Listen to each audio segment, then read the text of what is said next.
Hello friends, स्वागत है आपके ही अपने इस यूट्यूब चैनल सार्थ क्लासेस में। फ्रेंड्स, इस वीडियो में मैं आपके लिए लेकर आया हूं क्लास 12 के विद्युत क्षेत्र तथा विद्युत आवेश से संबंधित ऑब्जेक्टिव प्रश्न, जो कि काफ़ी वीवीआई ऑब्जेक्टिव प्रश्न हमारे पास उपलब्ध है।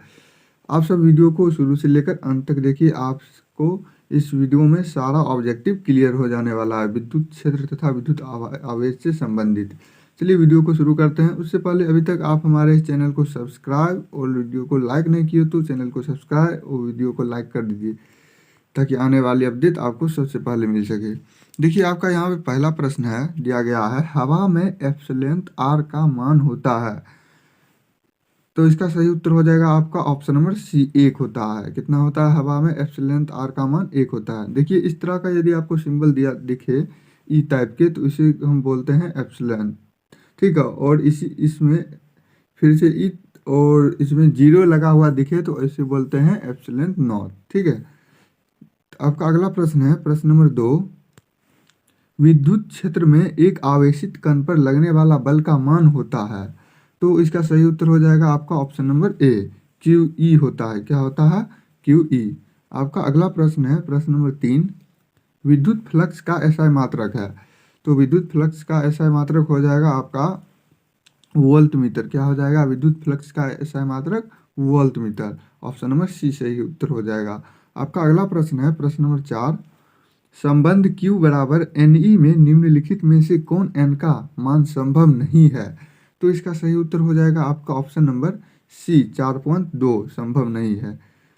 क्या संभव नहीं है? 4.2। 4.2। आपका अगला प्रश्न है प्रश्न नंबर 5। आवेश का पृष्ठ घनत्व बराबर होता है। तो इसका सही उत्तर हो जाएगा आपका ऑप्शन नंबर बी, कुल आवेश बता कुल क्षेत्रफल। क्या हो जाएगा? आवेश का पृष्ठ घनत्व बराबर क्या हो जाता है? कुल आवेश बता कुल क्षेत्रफल। आपका अगला प्रश्न है प्रश्न नंबर 6। किसी माध्यम की अपेक्षित प्रवैधता एप्सिलॉन आर होती है। तो इसका सही उत्तर हो जाएगा आपका ऑप्शन नंबर ए, एप्सिलॉन बता एप्सिलॉन नॉट।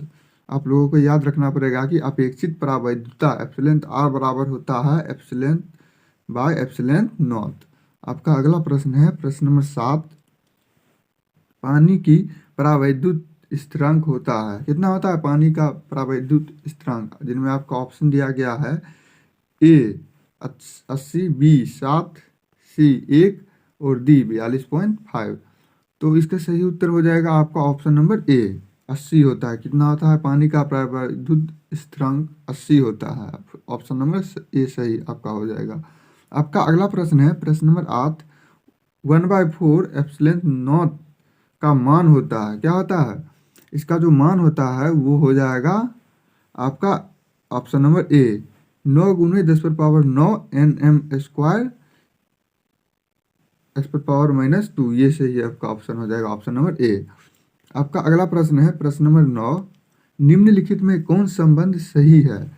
तो इसमें जो संबंध सही है आपका वो हो जाएगा आपका option number A, vector A बराबर वेक्टर एफ बाई क्यू। क्या हो जाएगा? वेक्टर ई बराबर वेक्टर एफ बाई क्यू।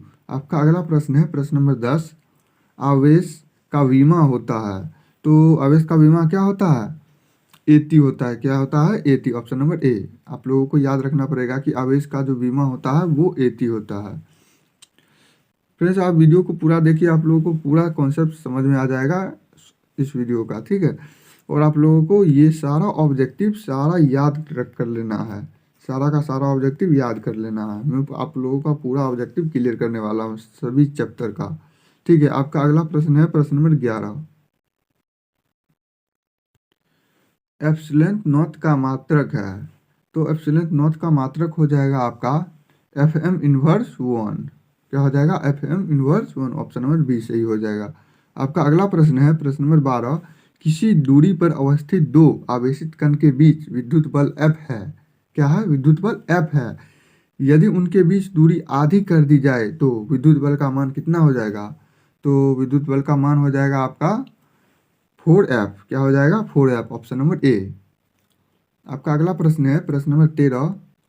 देखिए, दिए गए चित्र में यदि आवेश Q पर कुल प्रभावी बल 0 है तो क्यू बाय क्यू का मान होगा।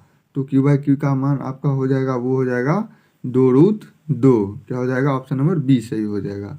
आपका अगला प्रश्न है प्रश्न नंबर 14। जब किसी वस्तु को आवेशित किया जाता है तो उसका द्रव्यमान क्या होता है? देखिए, जब किसी वस्तु को आवेशित किया जाता है तो उसका जो द्रव्यमान होता है वो बढ़ या घट सकता है। क्या होगा? बढ़ या घट सकता है। ऑप्शन नंबर डी आपका सही हो जाएगा। आपका अगला प्रश्न है प्रश्न नंबर 15। विद्युत शीतलता का ऐसा मात्रक है। तो विद्युत शीतलता का ऐसा मात्रक हो जाएगा आपका n−1 m⁻², c⁻²। Option number A सही हो जाएगा। क्या हो जाएगा? n⁻1 m⁻² और c⁻²। ऑप्शन नंबर ए सही हो जाएगा। विद्युत शीतलता का ऐसा मात्रक। आपका अगला प्रश्न है प्रश्न नंबर 16। धातु के बने गोले ए को धन आवेश किया गया तथा गोले ए के बराबर द्रव्यमान के दूसरे धातु के गोले बी को उतने ही परिमाण का ऋण आवेश दिया गया जितना धन आवेश गोले ए को दिया गया था। तो इनमें से आपका क्या सही हो जाएगा? आपका सही हो जाएगा आपका ऑप्शन नंबर डी। गोले बी का द्रव्यमान बढ़ जाएगा। किसका द्रव्यमान बढ़ेगा? गोले बी का द्रव्यमान। आपका अगला प्रश्न है प्रश्न नंबर 17। विद्युत क्षेत्र वेक्टर ई से लंबवत रखे विद्युत द्विध्रुव का आघूर्ण वेक्टर पी है। इस स्थिति में द्विध्रुव की स्थैतिक ऊर्जा शून्य मान लेने पर वेक्टर ई और वेक्टर पी के बीच थीटा कोण की स्थिति में द्विध्रुव की क्षैतिज ऊर्जा होती है। तो इसका सही उत्तर हो जाएगा आपका ऑप्शन नंबर बी। क्या हो जाएगा? Minus P vector dot E vector. क्या हो जाएगा? Minus P vector dot E vector आपका सही उत्तर हो जाएगा। आपका अगला प्रश्न है प्रश्न नंबर 18। प्रश्न नंबर 18 दिया गया है कूलम्ब बल है। देखिए, जिनमें आपका ऑप्शन दिया गया है केंद्रीय बल है, विद्युत बल है, ए और बी दोनों बल है और इनमें से कोई नहीं। तो इसका सही उत्तर हो जाएगा आपका ऑप्शन नंबर सी, दोनों बल है। ए और बी केंद्रीय बल और विद्युत बल भी है। कूलम्ब बल क्या है आप लोगों को ध्यान में रखना होगा कि कूलम्ब बल जो है वो केंद्रीय बल भी है और विद्युत बल भी है। आपका अगला प्रश्न है प्रश्न नंबर 19। यदि समरूप विद्युत क्षेत्र x अक्ष की दिशा में विद्यमान है तो सम विभव होगा। क्या पूछ रहा है? सम विभव। तो इसका सही उत्तर हो जाएगा आपका ऑप्शन नंबर सी, वाईजेड तल की दिशा में। क्या हो जाएगा? वाईजेड तल की दिशा में। आपका अगला प्रश्न दिया गया प्रश्न नंबर 20। विद्युत आवेश का क्वांतक ESU मात्रक में होता है। क्या पूछ रहा है? ESU मात्रक में होता है। क्या होता है ESU मात्रक में? तो आपका सही उत्तर हो जाएगा आपका ऑप्शन नंबर ए, 4.78 गुने 10⁻−10। क्या हो जाएगा? 4.78 गुने 10⁻−10। ये हो जाएगा आपका मात्रक। आपका अगला प्रश्न दिया गया है प्रश्न नंबर 21। स्थिर विद्युत क्षेत्र होता है। स्थिर विद्युत क्षेत्र जो होता है वो होता है आपका संरक्षी होता है। क्या होता है? स्थिर विद्युत क्षेत्र संरक्षी होता है। आपका अगला प्रश्न है प्रश्न नंबर 22। एक एकांकी चालक के लिए निम्न में से कौन अनुपात अचर होता है? तो इसका सही उत्तर हो जाएगा आपका ऑप्शन नंबर ए, कुल आवेश बटा विभव। आप लोगों को याद रखना पड़ेगा कि एक एकांकी चालक के लिए निम्न में से कौन सा अनुपात अचर होता है? अचर जो होता है वो कुल आवेश बटा विभव होता है। आपका अगला प्रश्न है प्रश्न नंबर 23। एक कूलम्ब आवेश बराबर डैश ESU।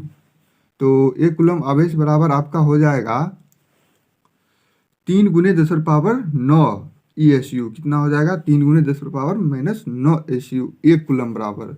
ठीक है। आपका अगला प्रश्न है प्रश्न नंबर 24। एक वैद्युतीय द्विध्रुव को विपरीत आवेशों से बना है जिसके परिणाम +3.2 गुने 10⁻−19 C तथा -3.2 गुने 10⁻−19 C और उनके बीच की दूरी 2.4 गुने 10⁻−10 m है। विद्युतीय द्विध्रुव का आघूर्ण होगा। विद्युतीय द्विध्रुव का जो आघूर्ण होगा वो आपका हो जाएगा 7 गुने ये हो जाएगा आपका ऑप्शन नंबर बी, 7.68 गुने 10⁻−29 सेंटीमीटर। क्या हो जाएगा? 7.68 गुने 10⁻−29 सेंटीमीटर। आपका अगला प्रश्न है प्रश्न नंबर 25। प्रश्न नंबर 25 है आपका, एक आवेशित चालक की सतह के किसी बिंदु पर विद्युतीय क्षेत्र का तीव्रता, जो विद्युतीय क्षेत्र का जो तीव्रता होता है वो हो जाता है आपका सतह के लंबवत होता है। क्या हो जाता है? विद्युतीय क्षेत्र का तीव्रता सतह के लंबवत। आपका अगला प्रश्न है प्रश्न नंबर 26, विद्युत क्षेत्र ई और विभव भी के बीच संबंध है। विद्युत क्षेत्र ई और विभव के बीच क्या संबंध है? आपका ये संबंध हो जाएगा ई बराबर माइनस dv बाई dx। आपका अगला प्रश्न है आपका प्रश्न नंबर 27, यदि किसी खोखले गोलीय चालक को धन आवेशित किया जाए तो उसके भीतर का विभव क्या हो जाएगा? देखिए आपका ऑप्शन दिया गया 0 हो जाएगा, ऑप्शन नंबर बी धनात्मक और समरूप होगा, ऑप्शन नंबर सी धनात्मक और असमरूप होगा, और ऑप्शन नंबर डी ऋणात्मक और समरूप होगा। आपका इसमें से सही उत्तर हो जाएगा आपका ऑप्शन नंबर बी धनात्मक और समरूप होगा। क्या हो जाएगा? खगोलीय चालक का धन आवेशित किया जाए तो उसका भीतर का विभव धनात्मक और समरूप होगा। आपका अगला प्रश्न है प्रश्न नंबर 28, साबुन के एक बुलबुले को जब आवेशित किया जाता है तो उसकी त्रिज्या क्या होती है? घटती है या बढ़ती है या फिर अपरिवर्तित होती है या शून्य हो जाती है? तो साबुन के बुलबुले को आवेशित किया जाता है तो उसकी जो त्रिज्या होती है वो आपका बढ़ती है। क्या होती है? बढ़ती है। आप लोगों को ध्यान में रखना पड़ेगा कि साबुन के बुलबुले से जो आवेशित किया जाता है तो उसकी जो त्रिज्या होती है वो बढ़ती है। क्या होती है? बढ़ती है। आपका अगला प्रश्न है प्रश्न नंबर 29, विद्युत द्विध्रुव आघूर्ण का SI मात्रक है। तो आप लोगों को याद करना पड़ेगा, विद्युत द्विध्रुव आघूर्ण का SI मात्रक है आपका कूलम्ब गुने मीटर C गुने M, सेंटीमीटर हो जाएगा। क्या हो जाएगा? सेंटीमीटर। आपका अगला प्रश्न है प्रश्न नंबर 30, विद्युत क्षेत्र में प्रवेश करने वाले एक इलेक्ट्रॉन का प्रारंभिक वेग विद्युत विभव क्षेत्र से भिन्न दिशा में है। विद्युत क्षेत्र में इलेक्ट्रॉन का पथ होगा। क्या हो जाएगा? इलेक्ट्रॉन का पथ आपका परिवलय हो जाएगा। क्या हो जाएगा? परिवलय इलेक्ट्रॉन का पथ हो जाएगा। आपका अगला प्रश्न दिया गया है, एप्सिलॉन नॉट की विमाएँ होती है। क्या होती है एप्सिलॉन नॉट की विमाएँ? एप्सिलॉन नॉट की जो विमाएँ हो जाती है आपका m पर पावर -1, l पर पावर -3, t पर पावर 4 और a पर पावर 2। आपका ऑप्शन नंबर बी सही हो जाएगा। आपका अगला प्रश्न है प्रश्न नंबर 31,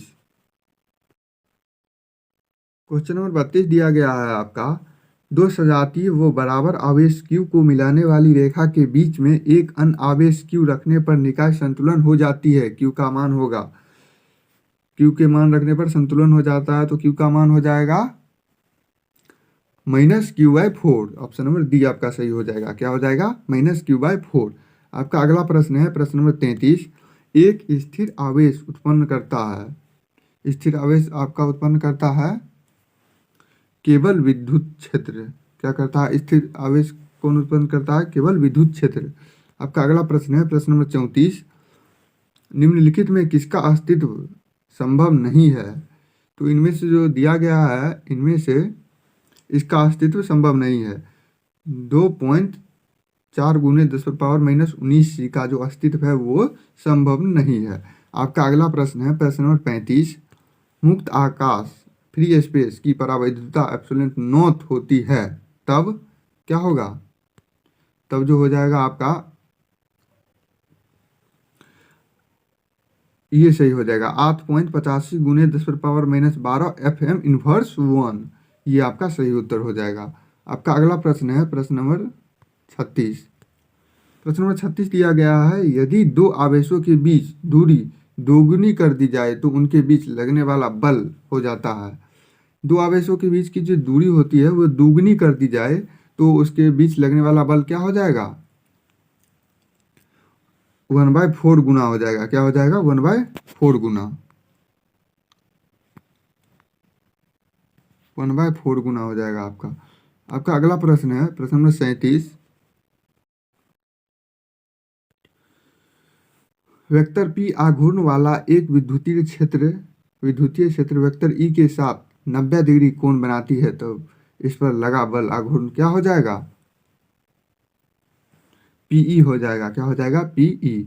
आपका अगला प्रश्न है प्रश्न नंबर 38, वेक्टर ई तीव्रता के विद्युत क्षेत्र में वेक्टर पी विद्युत आघूर्ण वाले विद्युत द्विध्रुव पर लगने वाला बल आघूर्ण आपका वेक्टर पी गुने वेक्टर ई हो जाएगा। क्या हो जाएगा? वेक्टर पी गुने वेक्टर ई। आपका अगला प्रश्न है प्रश्न नंबर 39। किसी विद्युत द्विध्रुव के अक्ष में आर दूरी पर विद्युतीय क्षेत्र की तीव्रता पूछ रहा है, तो इसका तीव्रता हो जाएगा आपका ये ई अल्फा 1/r⁻3। क्या हो जाएगा? ई अल्फा 1/r/3। आपका अगला प्रश्न है प्रश्न नंबर 40। विद्युत तीव्रता का विनिमय है, विद्युत तीव्रता का आपका विनिमय हो जाएगा ये ऑप्शन नंबर बी mlt पर पावर -3 I पर पावर -1। ये हो जाएगा आपका विद्युत तीव्रता का विनिमय। आपका अगला प्रश्न है प्रश्न नंबर 41। किसी आवेशित खोखले गोलाकार चालक के भीतर विद्युतीय तीव्रता का मान होता है, तो खोखले गोलाकार चालक के भीतर विद्युतीय तीव्रता का मान हो जाता है आपका 0। क्या हो जाता है? विद्युतीय तीव्रता का मान 0 हो जाता है। आपका अगला प्रश्न है प्रश्न नंबर 42। किसी अचालक पदार्थ के गोले को आवेशित देने पर वह विपरीत होता है। किसके विपरीत होता है? वो विपरीत हो जाएगा आपका इनमें से कोई नहीं। ये जो ऑप्शन दिया गया है इनमें आपका सही उत्तर है इनमें से कोई नहीं। आपका अगला प्रश्न है प्रश्न नंबर 43। काफ़ी बड़ा क्वेश्चन है। देखिए प्रश्न नंबर 43 दिया गया है किसी परावैद्युत का परावैद्युतांक यदि एप्सिलॉन r हो और उसमें दो बिंदु आवेशित के बीच क्रियाशील बल F हो, तो परावैद्युत को हटा देने पर उन दोनों आवेशों के बीच क्रियाशील बल क्या हो जाएगा? बोल रहा जा रहा है F को परावैद्युत को हटा देने पर उन दोनों के आवेशों के बीच क्रियाशील बल हो जाएगा आपका ये हो जाएगा एप्सिलॉन r F हो जाएगा ऑप्शन नंबर बी। क्या हो जाएगा आपका? Epsilon r F। आपका अगला प्रश्न है प्रश्न नंबर 44। r दूरी क्या है? r दूरी से अलग दो आवेशों के बीच बल F लगता है। यदि आवेशों का मान दोगुना कर दिया जाए तो उनके बीच की दूरी आधी कर दी जाए तो उनके बीच लगने वाला बल कितना लगेगा? उनके बीच जो लगने वाला बल हो जाएगा वो 16F लगेगा। कितना लगेगा? ऑप्शन नंबर सी आपका 16F। कितना लगेगा? आप लोगों को याद रखना पड़ेगा 16F। आपका अगला क्वेश्चन है क्वेश्चन नंबर 45। यदि दी गई दूरी पर स्थिर दो इलेक्ट्रॉनों के बीच क्रियाशील गुरुत्वाकर्षण बल एवं विद्युतीय बल का अनुपात क्या हो जाएगा? इसका जो अनुपात हो जाएगा वो 10⁻42। क्या हो जाएगा? 10⁻42। आपका ऑप्शन नंबर डी सही हो जाएगा। आपका अगला प्रश्न है प्रश्न नंबर 46। किसी गौसीय पृष्ठ में -q, +2q तथा -q आवेश है। पृष्ठ में से परिणामी विद्युतीय फ्लक्स होगा। विद्युत फ्लक्स पूछ रहा है, तो इनमें से आपका विद्युत फ्लक्स हो जाएगा वो 0 हो जाएगा। क्या हो जाएगा? 0। आपका अगला प्रश्न है प्रश्न नंबर 47। एक वैद्युत द्विध्रुव का पृष्ठ से घिरा हुआ है, ठीक है। पृष्ठ पर कुल विद्युतीय फ्लक्स होगा। कुल विद्युतीय फ्लक्स कितना हो जाएगा? 0 हो जाएगा। क्या हो जाएगा? कुल विद्युतीय फ्लक्स 0। आपका अगला प्रश्न है प्रश्न नंबर 48। प्रश्न नंबर 48 दिए गए चित्र में विद्युतीय फ्लक्स, ये जो आपका चित्र दिया गया है उनमें से विद्युतीय फ्लक्स को चुनना है। इनमें चित्र में से आपका विद्युतीय फ्लक्स हो जाएगा आपका ऑप्शन नंबर डी, सारे चित्र के साथ बराबर होंगे। क्या हो जाएगा? सारे चित्रों के साथ बराबर होंगे। आपका अगला प्रश्न है प्रश्न नंबर 49। एक आवेशित चालक का क्षेत्र घनत्व सिग्मा है, इसके पास विद्युतीय क्षेत्र का मान होता है, या फिर आवेशित गोलीय चालक के अंदर विद्युतीय क्षेत्र होता है। आप यही रखिए कि आवेशित गोलीय चालक के अंदर विद्युतीय क्षेत्र क्या हो जाता है? वो हो जाता है आपका सिग्मा बाय एप्सिलॉन नॉट। क्या हो जाता है? Sigma by epsilon not. आपका अगला प्रश्न है प्रश्न नंबर 50। यदि गोले पर आवेशित 10 μc हो तो इसे हम बोलते हैं म्यू। क्या बोलते हैं? म्यू। तो यदि गोले पर आवेशित 10 μc, कितना? 10 μc हो तो उसकी सतह पर विद्युतीय फ्लक्स है, उसकी सतह पर जो विद्युतीय फ्लक्स है वो आपका हो जाएगा 36 पाई गुने 10⁻⁴ Nm² by c। Option number A सही हो जाएगा। क्या हो जाएगा 36 पाई गुने 10⁴ Nm² C। ये हो जाएगा उत्तर आपका। आपका अगला क्वेश्चन है क्वेश्चन नंबर 51। 64 समरूप बूंदे जिनमें प्रत्येक की धारिता 5 म्यू एफ मिलकर एक बड़ा बूंद बनाते हैं, तो बड़े बूंदे की धारिता क्या हो जाएगा, जो बड़े बूंदों का जो धारिता हो जाएगा वो आपका हो जाएगा 20 म्यू एफ। क्या हो जाएगा 20 म्यू एफ। आपका अगला प्रश्न है प्रश्न नंबर 52। ई बराबर 0 वाले क्षेत्र में विभव v का दूरी के साथ विवरण होगा। क्या हो जाएगा विवरण, आपका जो विवरण हो जाएगा वो हो जाएगा आपका ऑप्शन नंबर डी, v का मान r पर निर्भर नहीं करता। क्या हो जाएगा, v का मान जो है r पर निर्भर नहीं करता। आपका अगला प्रश्न है प्रश्न नंबर 53। देखिए, किसी गोलीय पृष्ठ के अंदर यदि प्लस q आवेश रख दिया जाए तो क्या रख दिया जाए, गोलीय क्षेत्र के अंदर, गोलीय पृष्ठ के अंदर प्लस q रख दिया जाए तो संपूर्ण पृष्ठ से निकलने वाले विद्युतीय फ्लक्स होगा। क्या हो जाएगा, देखिए ये क्वेश्चन पूछा गया आपका 2019 में पूछा गया है। तो विद्युतीय फ्लक्स हो जाएगा वो हो जाएगा आपका Q/ε0। क्या हो जाएगा Q/ε0। आपका अगला प्रश्न है प्रश्न नंबर 54। निम्नलिखित में किस राशि का मात्रक वोल्ट बाय मीटर होता है। इसमें जो दिया गया है उसमें किस राशि का मात्रक वोल्ट बाय मीटर होता है। देखिए ये भी क्वेश्चन आपका 2020 में पूछा गया है, तो इसका सही उत्तर हो जाएगा आपका ऑप्शन नंबर डी, विद्युतीय क्षेत्र। क्या हो जाएगा विद्युतीय क्षेत्र। आपका अगला प्रश्न है प्रश्न नंबर 55। किसी भूयोजित चालक को विद्युत रोधक आवेशित चालक के निकट ले जाने पर बाद वाले चालक को की धारिता की विद्युत धारिता का मान हो जाएगा वो हो जाएगा बढ़ता है। क्या हो जाएगा बढ़ता है। आपका अगला प्रश्न है प्रश्न नंबर 56। यदि किसी सुचालक की सतह के प्रति एकांक क्षेत्रफल पर आवेश सिग्मा हो तो सतह के किसी बिंदु पर विद्युत क्षेत्र का तीव्रता हो जाएगा वो कितना हो जाएगा, वो हो जाएगा आपका μ/ε0 सतह से लंबवत। क्या हो जाएगा μ/ε0 सतह से लंबवत। आपका अगला प्रश्न है प्रश्न नंबर 57।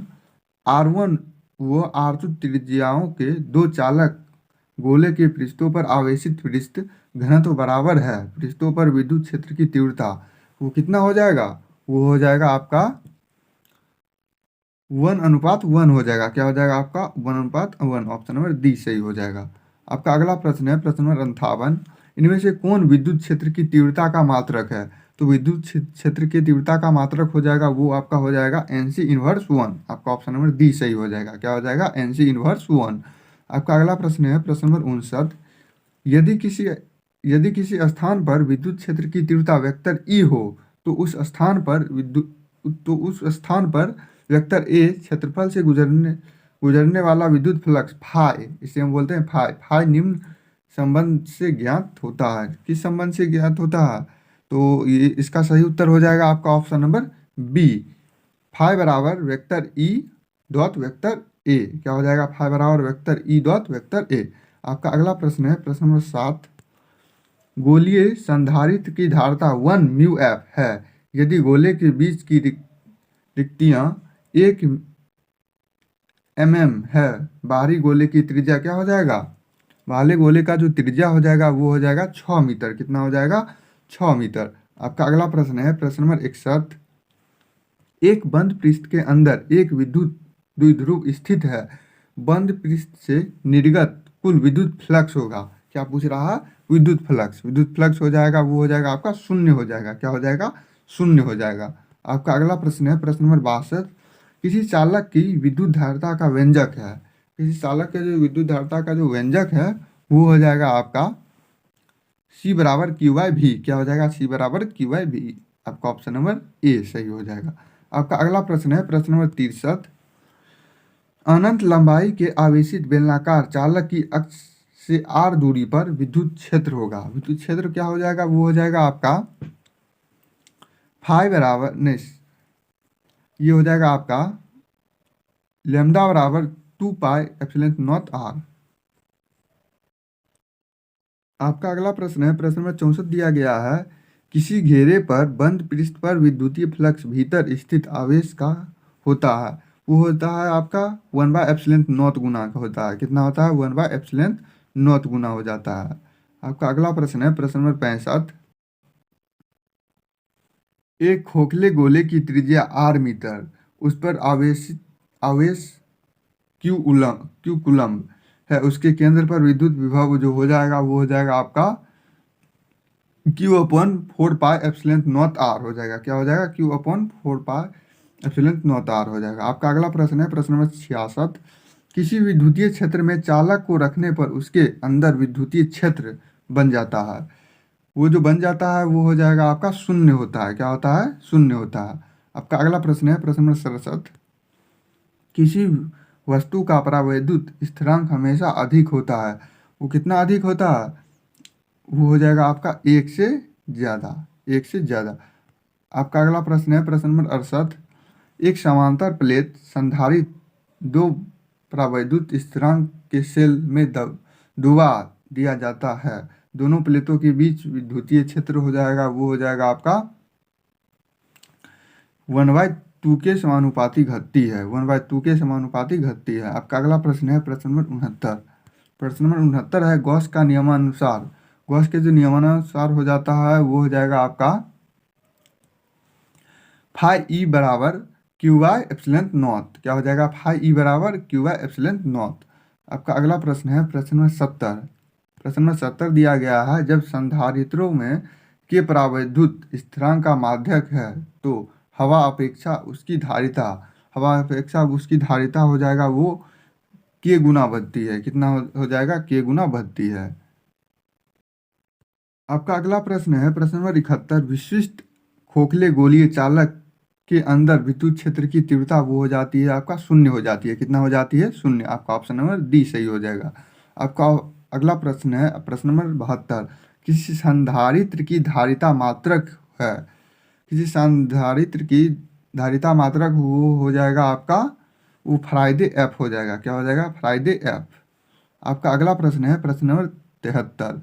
विद्युत धारिता की विमाएँ हैं, इनमें से जो ऑप्शन दिया गया है इनमें से आप लोगों को यह पकड़ना है कि इनमें से जो विद्युत धारिता का जो विमाएँ होती है वो हो जाएगा आपका option number A, m⁻⁻1, l⁻⁻2, t⁻4 और i⁻2। ये आपका सही उत्तर हो जाएगा। आपका अगला प्रश्न है प्रश्न नंबर 74। आवेशित खोखले गोलाकार चालक के केंद्र है, आवेशित खोखले गोलाकार जो चालक का केंद्र है वो हो जाएगा आपका विद्युत क्षेत्र शून्य होता है, विभव नहीं। कहा जाता है कि विद्युत क्षेत्र शून्य होता है लेकिन विभव शून्य नहीं होता है। आपका अगला प्रश्न है प्रश्न नंबर 75। 50 म्यू एफ धारिता वाले एक संधारित्र 10 वोल्ट विभव पर आविष्ट किया जाता है, इसकी ऊर्जा हो जाएगी 2.5 × 10⁻³ जे हो जाएगा। आपका ऑप्शन नंबर ए सही हो जाएगा। आपका अगला प्रश्न है प्रश्न नंबर 76। 4 संधारित्रों में प्रत्येक की धारिता 2 म्यू एफ है, एक 8 म्यू एफ की संधारित्र बनाने के लिए उसमें जोड़ा जाता है। देखिए आपका ऑप्शन दिया गया है श्रेणी क्रम में, समांतर क्रम में, कुछ श्रेणी क्रम और कुछ समांतर क्रम और इनमें से कोई नहीं। इसका सही उत्तर हो जाएगा आपका ऑप्शन नंबर बी, समांतर क्रम में। कितना हो जाएगा? समांतर क्रम में। आपका अगला प्रश्न है प्रश्न नंबर 77। द्रव के एक बूंद को आवेशित करने पर उसके सिकुड़ने की जो प्रवृत्ति होती है वो हो जाती है आपका घटती है। क्या हो जाती है? घटती है।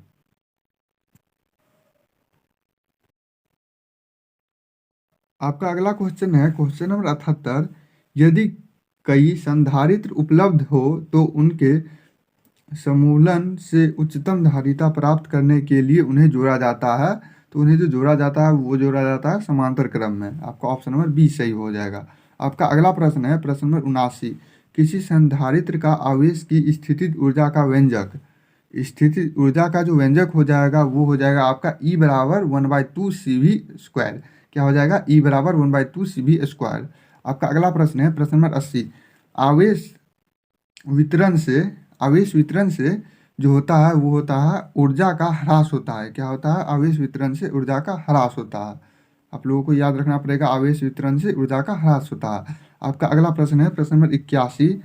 किसी समांतर पट्टिका वायु संधारित्र की पट्टिकाओं के बीच की दूरी दूरी बढ़ती जाती है तब उसकी धारिता हो जाती है, वो क्या हो जाती है, उसकी जो धारिता हो जाती है वो घटती है। आप लोगों को याद रखना पड़ेगा, वो जो धारिता होती है वो घटती है।